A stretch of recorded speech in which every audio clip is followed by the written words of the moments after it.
Hey guys, welcome back to the MG Gooner podcast right here for the post-match review. Brentford 0, Arsenal 1. And first of all, I just want to say, apologize for not uploading the podcast for the Burnley one. I think that one I was feeling a bit drained, a little bit, exhausted for, watching the game and stuff like that. I was thinking about recording a podcast maybe a few days after, but the more I kind of, let it go, the more I felt like I didn't quite want to do that podcast. So I decided to take one podcast break, and I'm back. And thank God Arsenal was back with a bang. And I feel like it's been a very long time since we talk about Arsenal, in the season. Of course, a lot of stuff have happened. The last time we recorded a podcast, it's Sevilla related. And I don't know if I did record. I don't know if I uploaded this series to Acast or Spotify. I'm not quite sure. Maybe I need to do that very soon. But let's talk about this game. There are a lot to talk about actually. Since I've been away for a while. International break is over. Of course, there's so much going on with the whole Aaron Ramsdale. A lot of issue around, his potential future. The fact that his dad went up to a podcast and talked about, how his son just kind of lost all the smile and stuff like that after being dropped. I really don't think that was a good choice for Ramsdale dad to do a podcast, regarding to that. I mean, it's football. It happens. You get dropped if you don't perform well. But in all fairness, I don't think Ramsdale did anything wrong prior to being dropped. And of course, Aaron Ramsdale dad has the entitlement to his comment. But still, I still don't think it was the right thing to do, especially knowing the situations like that. So we don't know whether we're going to see Aaron Ramsdale in the future, or will he be staying in Arsenal in January. We don't quite know at the moment. But let's talk about the game. This is more of a post-match review. So 1-0 to the Arsenal, same old scoreline. And what do you guys think about this game? I think I would be satisfied to get a draw of this game. I thought we played defensively. We were pretty good, but of course, this game, there are numerous, there could be numerous around amount of different headings. First of all, could be, Man City, Liverpool, they drew, which means if Arsenal win against Brentford, then we are going to the top of the league table for the first time in a while, since September, I believe so. Something like that. I'm not quite sure. And Ramsdale, of course, replacing David Wright for today's game because, again, David Wright cannot play against his parent club since he is a loanee at the moment, so he cannot do that, which is honestly, in all fairness, that is fine. So Ramsdale has to replace him. I mean, who else? I mean, would you drop Aaron Ramsdale for today's game just for the fact that there's something else going on with his life in terms of Arsenal, his Arsenal life? We don't know. And second one, I mean, that's pretty much it. Prior to today's game, that is pretty much the biggest topic before the game. Ramsdale, turns out first half was a lot of shaky moments. Not gonna lie, it's my first time in a while where I felt like, just kind of get him out of here. In a way, he looks very shaky, very nervous, but at the same time, you have to understand from a goalkeeper, perspective, the fact that you're being dropped, your confidence level was pretty much quite low at the moment. But I don't want to blame Ramsdale for everything, if I'm being honest. I feel like, the fact that he hasn't been playing a lot of regular football recently. And as a goalkeeper, you have to play regularly. You have to play every single game if you can, to kind of keep up with the standard, kind of keep up with the momentum. But the fact that Ramsdale has been dropped for almost a month. I think the last time he played was against West Ham away. Certainly it wasn't a good display for him. And I thought today it could be a potential Aaron Ramsdale howler. Throughout the whole game, I thought he might be the main talking point. I thought we might be losing the game because of Ramsdale. And guess what? I was quite close in predicting that because, first of all, he made a mistake. He was kind of caught in between two minds. It was off from a goal kick. I think Gabriel passed it to him, but Ramsdale took way too long on the ball. I think it was either Embremo or Visa got the ball, and a lot of scrambling in the middle. Somehow Embremo getting the ball, trying to curls it. But thank God Declan Rice is right there at the right time. And you know, when you look at that play, yes, Aaron Ramsdale made a mistake, but you got to give a lot of shout out to Declan Rice. He knew that Ramsdale was kind of guiding, the left side of the post, so he was kind of, Rice was kind of predicting that, you know what, he's pretty sure Ramsdale got the left or center part of the goal, and the right side of the front, or actually, the right side of the goal. From the goalkeeper perspective, it's pretty much free. Plus, Embremo would, I don't know if he's left-footed. I think he might be left-footed. Try to curls that one. He would, in all fairness, in general, this is how a left-footer would probably want to curl the ball is to the right side of the goal, left side of the goal. Depends on how you see the angle. But Rice was right there at the right time, blocked the shot. Visa tried to go for the rebound, but scuff it, or I don't think Visa had the chance to react to that. Turns out it was a goal kick. You can see how nervy it was for Aaron Ramsdale. But other than that, everybody was quite hyped about.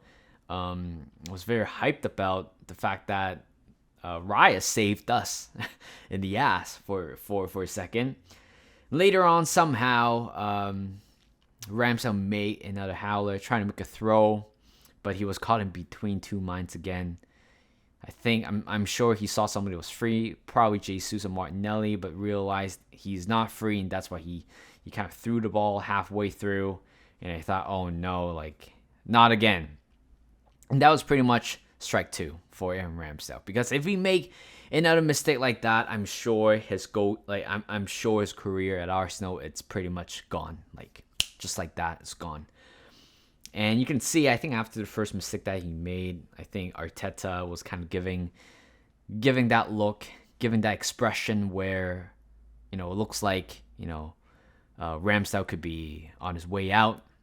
But to be fair, I think Ramsdale did pretty well in the second half. I think his distribution was a little bit better.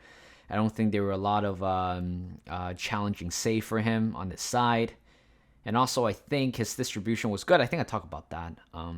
What else? I think it's claiming for the ball, high balls. I think he did that pretty well. Certainly looked more confident in the second half. And I'm happy for him. He got his clean sheet. You can also see how much it meant to Ramsdale after being out in the Premier League for nearly 3 months. But will we see Aaron Ramsdale again?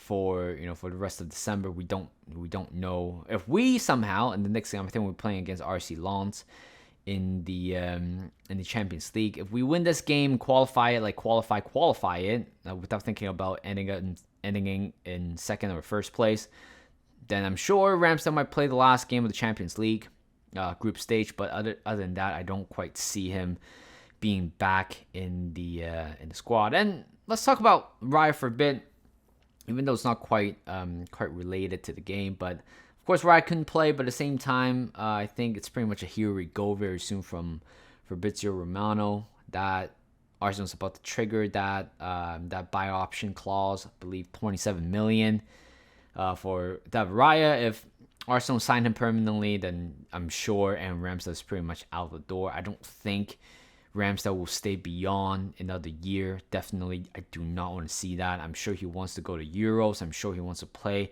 in that competition. I know he wants to become the number one for England in the very long term.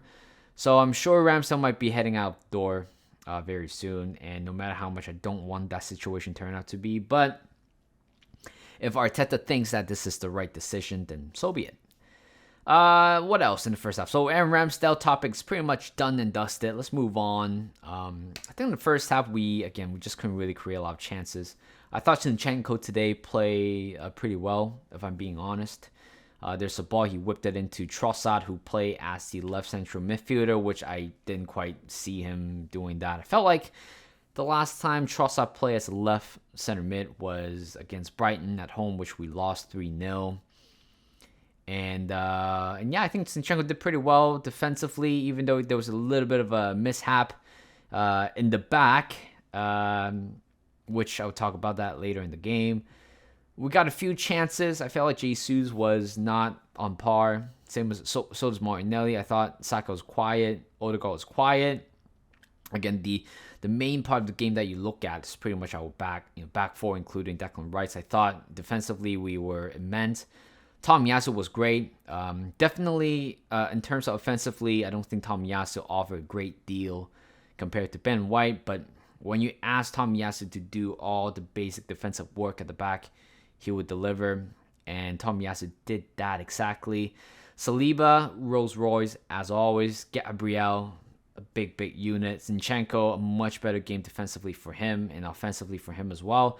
Declan Rice, what more can I talk about this guy? Everybody just seemed to drop the whole thing about the whole £100 million thing. Nobody talk about that anymore. And yeah, that's pretty much for the first half, right? I mean, nothing much going on except we scored that disallowed goal. Thank God I didn't celebrate because I knew something was up with that goal. Like the thing is, the whole thing with the VAR, it just took away the joy. It took away the instant joy of scoring a goal. And I knew something was up. It was either, Jesus header that, he might be offside, or a Trossard follow-up might be an offside. But that was a good delivery by Saka, and I felt like Jesus should have scored there. I know, a few days ago he said that scoring goals is not his main strength or main point, biggest point. It's fine. Like, to me, it doesn't bother me a lot because, for the past few years, for the past 2-3 years, our striker, our main striker, number 9, hasn't been scoring a lot of goals. But the fact that, the way how we score goals pretty much coming from different sources, midfielder, central midfielder, defenders, wingers. So the fact that Jesus made that comment doesn't bother me at all. But certainly it bothers quite a bit of Arsenal fan, and also made a laughing stock to some of the rival fans as well. But Jesus should have scored there. I think there's another opportunity for him earlier on. I think it was Martinelli kind of drilling the ball back in the middle. Jesus should have done better, I think, with that finish there. I think if we Aubameyang was somebody who has a much better striking ability, even Trossard in that area should have probably scored. But I can't really blame him. Second half, what's going on? Nothing much going on, to be honest. I thought it was a little bit boring. It was another point where another talking point was Zinchenko. We made a mistake. There's a counter-attack from Brentford. And out of nowhere, there was a header from Neil Maupay. I freaking hate that guy. I think I said that a long time ago. I really hate that dude. And the fact that he's about to come on, I know shit's about to happen. And thank God he didn't score because he got the header of Tomiyasu. But Zinchenko, again, just brilliant play from him. Despite he made that mistake, he came back, recovered by saving that goal, right? Potentially that would have been a game ender, or potentially that might be the only goal that Brentford scored, or the whole game would score. But I'm very happy that Zinchenko made that goal line clearance. We did that twice, right? And I feel like today we have been making those clearances more than what Aaron Ramsdale has been doing. I don't think Ramsdale made a few saves, but it was like easy save. And guess what? And Kedia came on. I thought, you know what, Jesus doesn't look like himself, or doesn't quite, look like that player.